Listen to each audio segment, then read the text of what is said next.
Hello everyone, this is अनुराग बघेल और आपका एक बार फिर से स्वागत है मेरे इस यूट्यूब चैनल में, जहां आज हम नया चैप्टर लेके आए हैं और हम बात करने वाले हैं class 11 chapter number 3 classification of the element and periodicity in the property. The word name classification of the element.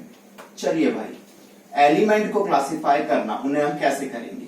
दूसरी चीज, इसके लिए हमें सबसे पहले देखना historical development of the periodic table. Historical development of the periodic table of the periodic table. चलिए, जो आज आप लोग लॉन्ग फॉर्म ऑफ पीरियोडिक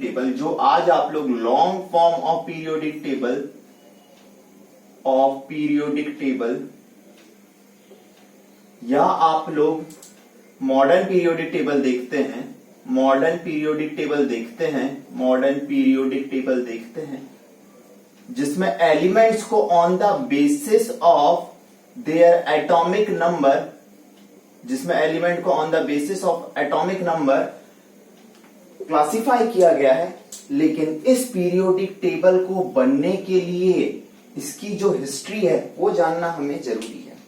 उससे एज सच नीट में लास्ट ईयर्स में इतने क्वेश्चन नहीं आए हैं, लेकिन बच्चों वो पोर्शन इंपॉर्टेंट हो जाता है आपकी एक बेसिक अंडरस्टैंडिंग के लिए। किसके लिए इंपॉर्टेंट हो जाता है? बेसिक अंडरस्टैंडिंग के लिए। ये शुरुआत कब से हुई, एलिमेंट कब से डिस्कवर होना शुरू हुआ? तो have you ever heard about the Harappa civilisation, Indus valley civilisation? आप लोगों ने जनरली सुना होगा हड़प्पा सिविलाइजेशन काफी वेल डेवलप्ड सिविलाइजेशन थी। हड़प्पा सिविलाइजेशन करीब आपको ये पता होगा 1400 इयर्स एगो हड़प्पा पाकिस्तान में, वहां पे जो आपको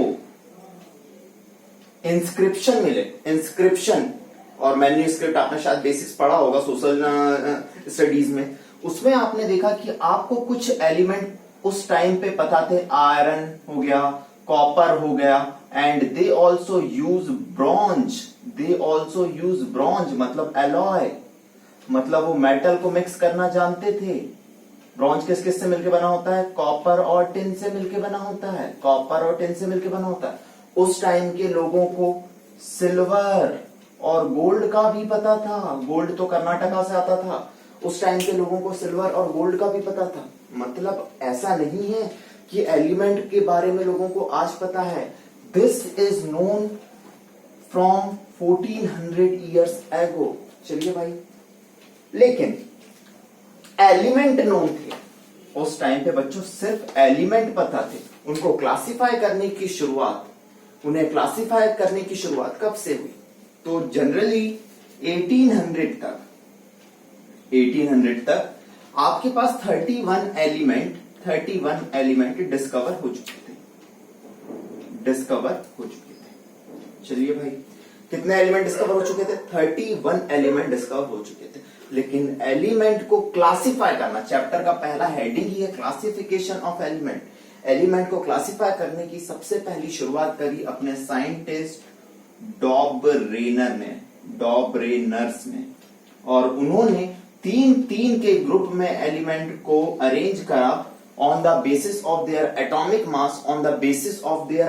मास। इसीलिए हम कहते हैं डॉबरेनर ट्रायड। मतलब कितने के ग्रुप में? 3 के ग्रुप में एलिमेंट को उन्होंने क्या करा बच्चों? अरेंज करा। 3 के ग्रुप में एलिमेंट को अरेंज करा on the basis of their atomic mass. और डॉबरेनर साहब क्या कहते हैं? ध्यान दीजिएगा। अकॉर्डिंग टू डॉबरेनर 3 के ग्रुप में अरेंज करा triad. The atomic mass, according to Dobereiner, the atomic mass या atomic weight of middle element is the atomic mass or atomic weight of the middle element is the arithmetic mean मतलब average. Arithmetic mean मतलब क्या है? Average निकालना। is the arithmetic mean of first and third element is the arithmetic mean of first and third element. चलिए भाई देखते हैं एक डॉबरेनर ट्रायड। चलिए मैंने ले लिया सबसे पहला एग्जांपल, लिथियम ले लिया, मैंने ले लिया सोडियम ले लिया और मैंने ले लिया पोटेशियम। ठीक है, लिथियम का एटॉमिक मास होता है 7, पोटेशियम का एटॉमिक मास होता है 39।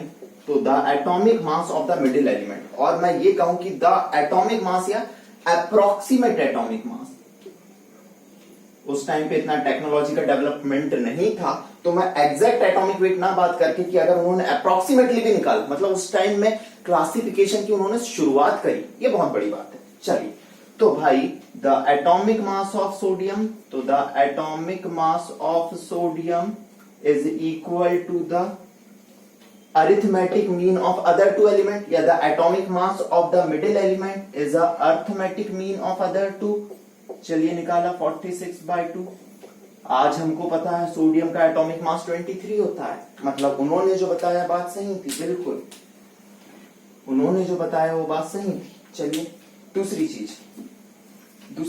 सिमिलरली एक और ट्रायड लेकर मैं इस चीज को एक्सप्लेन करने की कोशिश करूं, एक और ट्रायड लेकर मैं एक्सप्लेन करने की कोशिश करूं। मैंने ले लिया क्लोरीन, ब्रोमीन, आयोडीन, मैंने ले लिया एक और एग्जांपल क्लोरीन, ब्रोमीन, आयोडीन।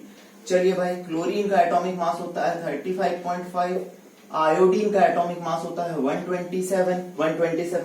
तो atomic mass of bromine is the arithmetic mean of first and third element. 35.5 plus 127 divide by 2 आप करेंगे तो आपको मिल जाएगा 81.25। ये उन्होंने निकाला, लेकिन आज हमको जो पता है इसका एक्चुअल एटॉमिक मास जो होता है वो होता है कितना, 80 होता है, लेकिन उन्होंने शुरुआत करी, ये बहुत बड़ी चीज थी। चलिए कुछ और एग्जांपल मैं ले लेता हूं आप लोगों के सामने, कुछ और एग्जांपल हम बात कर लें।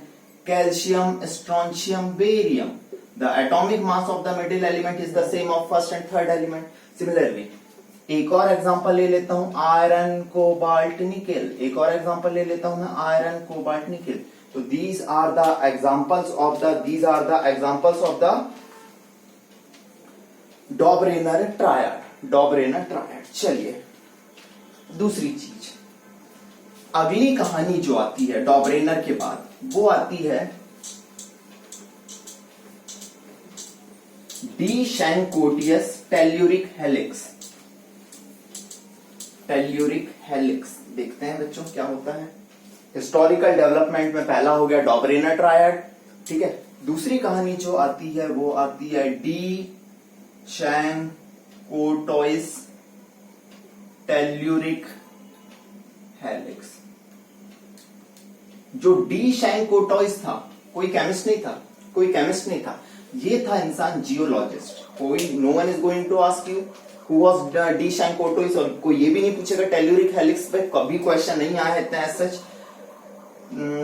ये क्या था, एक जियोलॉजिस्ट था, ठीक है। और इसने करीब काम किया था 1862 के अकॉर्डिंग। अप्रोक्सीमेट ईयर मुझे इतना अच्छे से एग्जैक्ट मैं याद नहीं रखता और आपको भी याद नहीं रखना है, लेकिन एक बेसिक अंडरस्टैंडिंग बन जाती है ना कि हाँ भाई कहां से शुरुआत हो रहा है। उन्होंने क्या लिया, एक सिलिंड्रिकल फॉर्म में क्या करा, सिलिंड्रिकल फॉर्म में या हेलिकल फॉर्म में 16 इक्वी डिस्टेंस लाइन बनाई। कितनी लाइन बनाई बच्चों, उन्होंने 16 इक्वी डिस्टेंस लाइन बनाई, और उसने उन एलिमेंट्स में लाइन में उनको हेलिक्स के फॉर्म में अरेंज करना स्टार्ट करा। और उन्होंने कहा कि जैसे अगर यहां लिथियम है तो भाई उससे 16 इक्वी डिस्टेंस लाइन का मतलब क्या है, उससे 16 एटॉमिक मास वाला एलिमेंट ज्यादा, देखिए लिथियम का होता है 17 और इसका होता है 23।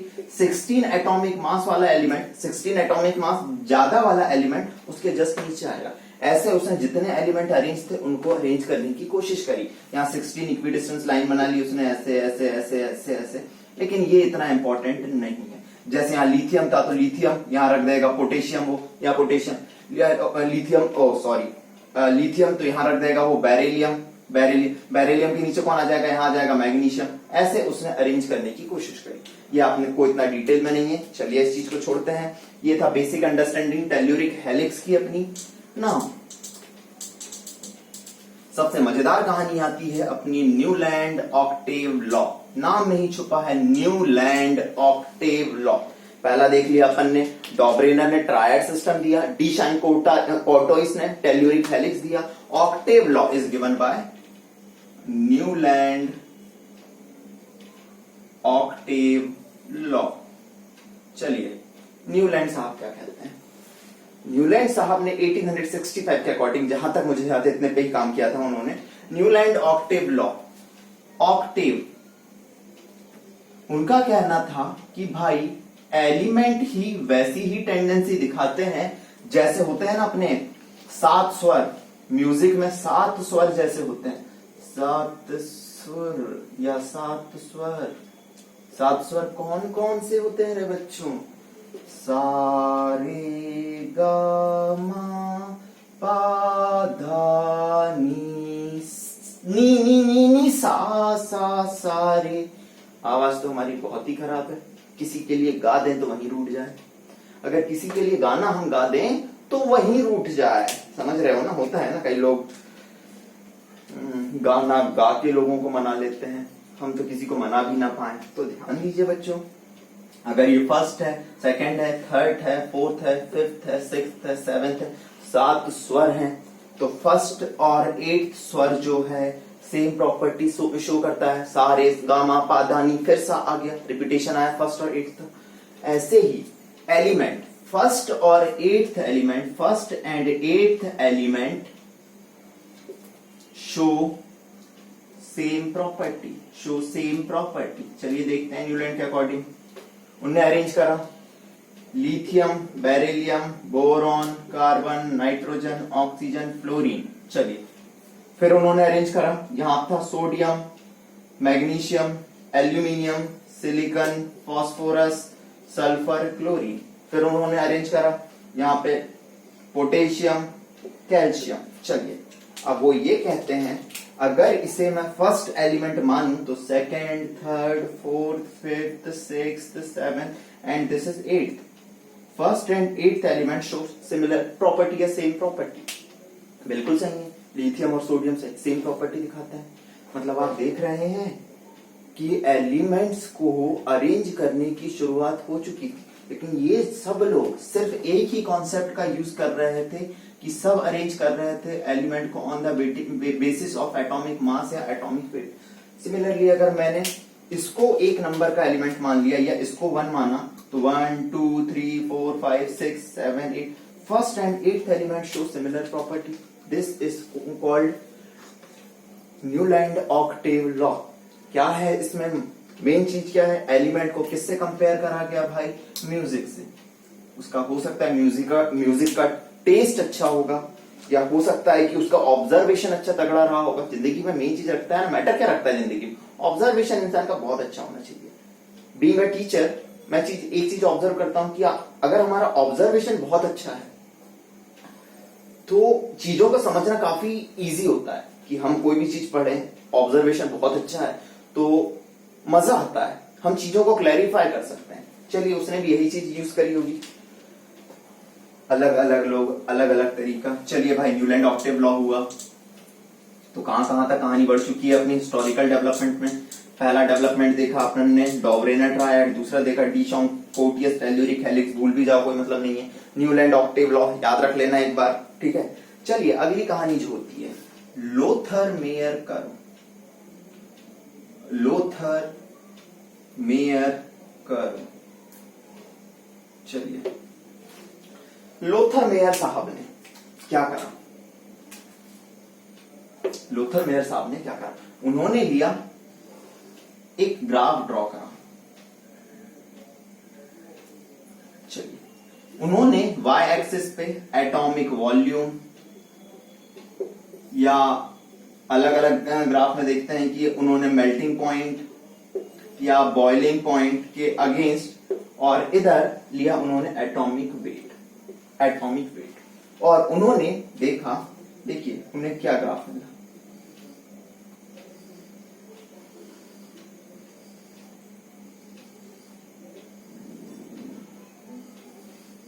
उन्होंने इस तरीके का लोथरमेयर एक कर्व ड्रॉ करा और वो ये कहते हैं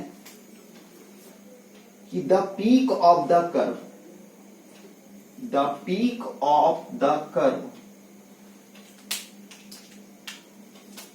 उनके according the peak of the curve, आप देख रहे हैं उसने भी क्या कॉन्सेप्ट यूज करा, एटॉमिक वेट। और मॉडर्न पीरियोडिक टेबल किस बेसिस पे है अरेंज, किस बेसिस पे क्लासिफाई है, एटॉमिक नंबर। उन्होंने क्या कहा, the peak of the curve is occupied by,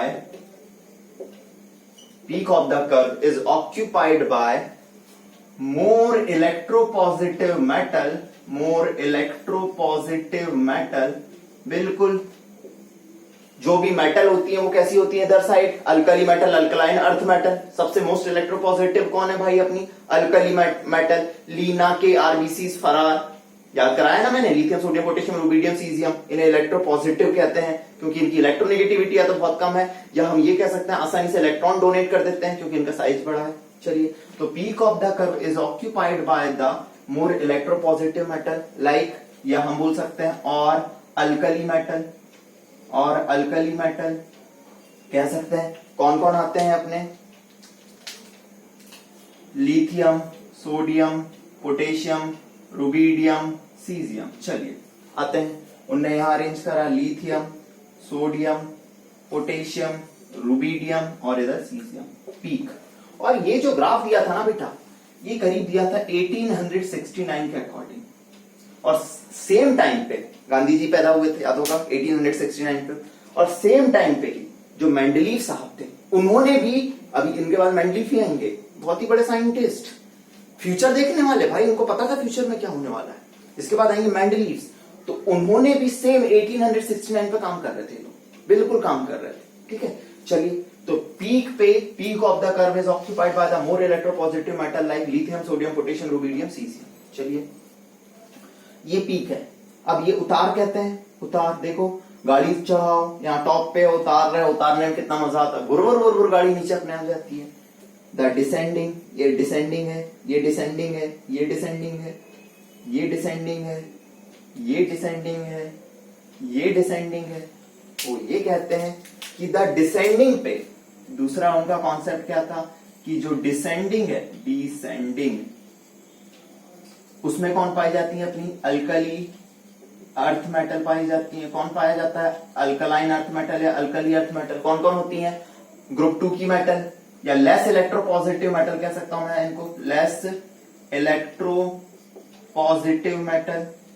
कौन कौन हो सकती है अपनी, बे, मग, के, सर, बारात, ठीक है। मतलब अपन बनाए जिंगल के लिए, अगर आप सोच रहे हो कि मैं क्या बोले जा रहा हूं, beryllium, magnesium, calcium, strontium, barium, तो long form of periodic table को कैसे याद करें, लिंक में डिस्क्रिप्शन में दे दूंगा आप लोगों को, लिंक में डिस्क्रिप्शन में दे दूंगा आप लोगों को। चलिए भाई, यहां आ गया आपका बेरिलियम, यहां आ गया आपका मैग्नीशियम, यहां आ गया आपका, देखो यहां आ गया बेमग, कैल्शियम, यहां आ गया स्ट्रोंशियम, यहां आ गया बेरियम। क्या आप एक चीज नोटिस कर पा रहे हैं, लिथियम, बेरिलियम, बोरॉन, कार्बन, देखो लिथियम के बाद बेरिलियम, मतलब increasing order of atomic weight या इंक्रीजिंग ऑर्डर, हम आज की डेट में कहते हैं एटॉमिक नंबर। चलिए, लेकिन उन्होंने तो एटॉमिक वेट की बात करी थी। तीसरी चीज वो ये कहते हैं द असेंडिंग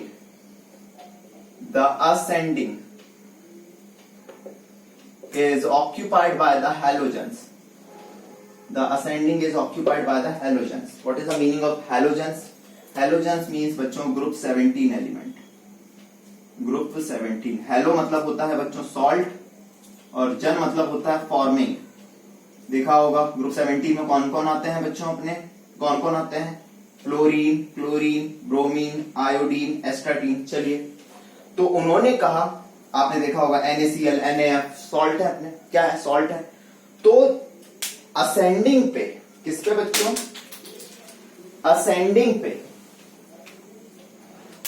असेंडिंग पे उन्होंने कहा कौन होगा, हेलोजन। कौन होगा, हेलोजन। चलिए यहां पे रख देते हैं फ्लोरीन, यहां रख देते हैं अपन कौन, क्लोरीन, यहां कौन रख देते हैं अपन, असेंडिंग मतलब चढ़ाव पे, यहां पे ब्रोमीन, यहां किसको रख देते हैं बच्चों अपन, आयोडीन।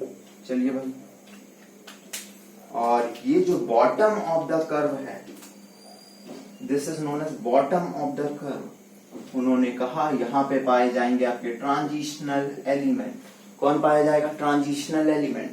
जो मेटेलॉइड पता थी उस टाइम पे उन्होंने कह दिया कि इस पॉइंट पे मेटेलॉइड पाई जाएंगी, क्योंकि उस टाइम तक करीब 60 से 65 एलिमेंट की डिस्कवरी हो चुकी थी।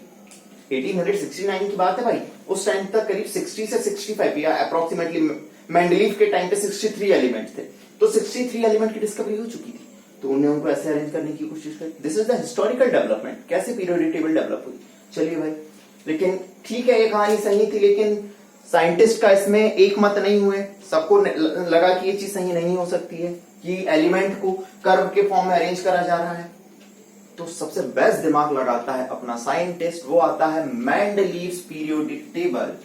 चलिए, डेवलपमेंट के दौरान सबसे आखिरी चीज,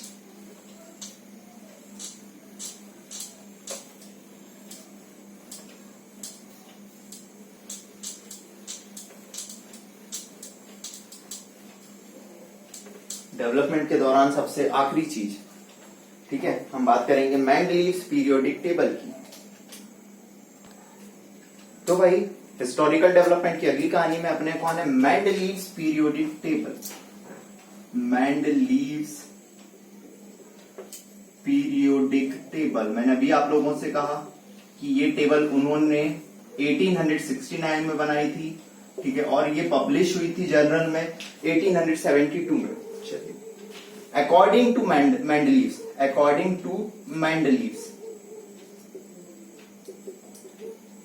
सुनना, उनने पीरियोडिक लॉ दे दिया। According to Mendeleev's periodic law बोल दो, उनने पीरियोडिक लॉ दे दिया, और यहीं से मेन डोमिनेंट या मेन प्रोमिनेंट शुरुआत हुई है अपनी डेवलपमेंट ऑफ पीरियोडिक टेबल की। इन्होंने ही एक फाउंडेशन रखा कि पीरियोडिक टेबल ऐसे हो सकती है। यही वो आदमी थे जिन्होंने एलिमेंट को प्रॉपर ग्रुप में डिवाइड करना शुरू करा। यही वो आदमी थे जिन्होंने एलिमेंट को प्रॉपर पीरियड में डिवाइड करना शुरू करा। यही वो आदमी थे जिन्होंने ये बता दिया कि फ्यूचर में भी ये एलिमेंट डिस्कवर हो सकते हैं और उनकी प्रॉपर्टी ये होगी। क्या ब्रिलियंट आदमी थे यार, एक ये और एक मेंडलीव्स। और 1856 से 1863 बॉटनी में आप लोग पढ़ते होंगे Mendel 7 character of P Pisum sativum पे उन्होंने करा था एक्सपेरिमेंट। Brilliant scientist. क्यों भाई, उस टाइम पे लोग अर्थमेटिक और स्टैटिक की चीजें भी नहीं जानते थे। स्टैटिकल इक्वेशन आज आप लोगों को भी नहीं पता चलती होंगी, और वो प्रिस्ट थे, पादरी थे, ठीक है, लेकिन उन्हें पता था कि भाई उन्होंने पी के अलग अलग उस पर एक्सपेरिमेंट कर दी 1856 पे। यार कहानी समझ रहे हो, कितने ब्रिलियंट साइंटिस्ट थे। लेकिन हमें उनके बारे में बात नहीं करनी, हमें बात करनी है मेंडलीव्स पीरियोडिक टेबल या मेंडलीव्स पीरियोडिक लॉ। वो क्या कहते हैं, the physical and chemical properties of element, the physical and chemical properties of the element are periodic function of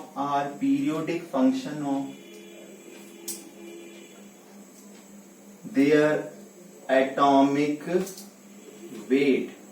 क्या कह रहे हैं वो, किन्हीं भी एलिमेंट की जो फिजिकल और केमिकल प्रॉपर्टी है, the physical and chemical property of the element are the periodic function of their atomic weight, are the periodic function of their atomic weight। गलती क्या है आज की पीरियोडिक लॉ और पुराने पीरियोडिक लॉ में, सिर्फ एटॉमिक वेट। एटॉमिक वेट, बिल्कुल, आज हम यूज करते हैं एटॉमिक नंबर। चलिए, उन्होंने ही क्लासिफाई एलिमेंट इन 9 ग्रुप्स। उन्होंने उस टाइम कितने ग्रुप बनाए, 9 ग्रुप्स। आज हम कितने ग्रुप पढ़ते हैं मॉडर्न पीरियोडिक टेबल में, टोटल हमारे 18 ग्रुप्स हैं। 9 ग्रुप उन्होंने बनाए, 0, 1, 2, 3, 4, 5, 6, 7 और 8। और उन्होंने बनाए एलिमेंट, क्लासिफाई करा 7 पीरियड में, और उनको नंबर दिया कहां, 1 से लेके कहां तक, 7। आज भी हम 7 पीरियड ही पढ़ते हैं। तो देख रहे हो मेन शुरुआत कहां से हुई, मेन शुरुआत हुई मेंडलीव्स से। दूसरी चीज, जब उन्होंने एलिमेंट को क्लासिफाई करा तो उन्होंने एलिमेंट का फ्यूचर प्रिडिक्शन करा। The future prediction of the element, the future prediction of the element, the future prediction of the element. आप लोगों को पता होगा जो आज हम ग्रुप 13 देखते हैं, जो आज के दिनों में प्रेजेंटली हम ग्रुप 13 देखते हैं, उसमें आता है बोरॉन, एल्यूमिनियम, गैलियम, ठीक है।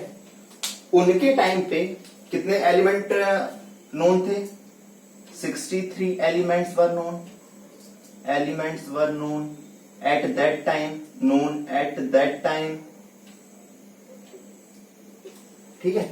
और उन्होंने कहा कि भाई बोरॉन उससे ज्यादा होगा एल्यूमिनियम का एटॉमिक मास, और उससे ज्यादा होगा कोई एक एलिमेंट आएगा, और वो एलिमेंट एल्यूमिनियम के बाद आएगा, और वो एलिमेंट एल्यूमिनियम के बाद आएगा, इसलिए उन्होंने नाम दिया उस एलिमेंट को ए का एल्यूमिनियम। उसे क्या नाम दिया उन्होंने? ए का एल्यूमिनियम, जिसे आज हम कहते हैं गैलियम, जिसे आज हम कहते हैं गैलियम, ठीक है।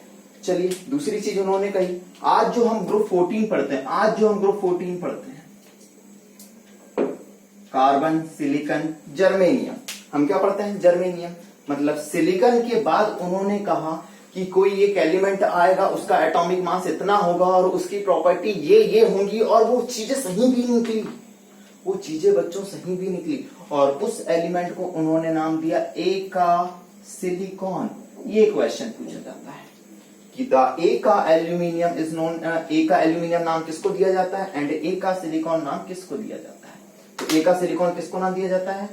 जर्मेनियम को। किसको नाम दिया जाता है बच्चों? जर्मेनियम को, ठीक है। दूसरी चीज, अरे सर तो उनने गड़बड़ क्या कर दी?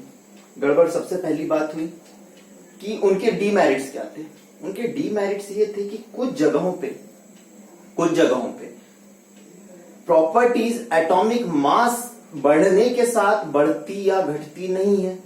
जब बाद में डिस्कवरी हुई, इनकी पीरियोडिक टेबल को 1905 में पब्लिश किया गया, ठीक है। इनने तो जनरल पहले पब्लिश हुई, लेकिन कि इन्हें Mendeleev's periodic table, historical developmental periodic table 1905 में इनकी आई थी, ठीक है। तो कमी क्या रह गई? कमी ये रह गई कि हर जगह प्रॉपर्टीज एटॉमिक मास के अकॉर्डिंग बढ़ती नहीं है, हर जगह प्रॉपर्टीज एटॉमिक मास के अकॉर्डिंग बढ़ती नहीं है। चलिए दूसरा ड्रॉबैक ये था, पहला ड्रॉबैक क्या हो गया कि हर एलिमेंट भाई एटॉमिक मास के अकॉर्डिंग उनकी पीरियोडिक प्रॉपर्टी बढ़ती या घटती नहीं है। पोजीशनिंग ऑफ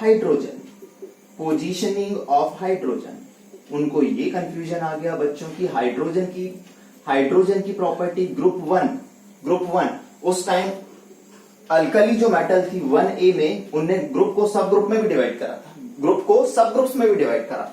1A को उन्होंने नाम दिया अल्कली मेटल, और उन्होंने 7A में रखा हेलोजन्स को, और उन्होंने ये कहा कि भाई हाइड्रोजन की प्रॉपर्टी ग्रुप 1A से भी मैच खाती है और ग्रुप 7A से भी मैच खाती है।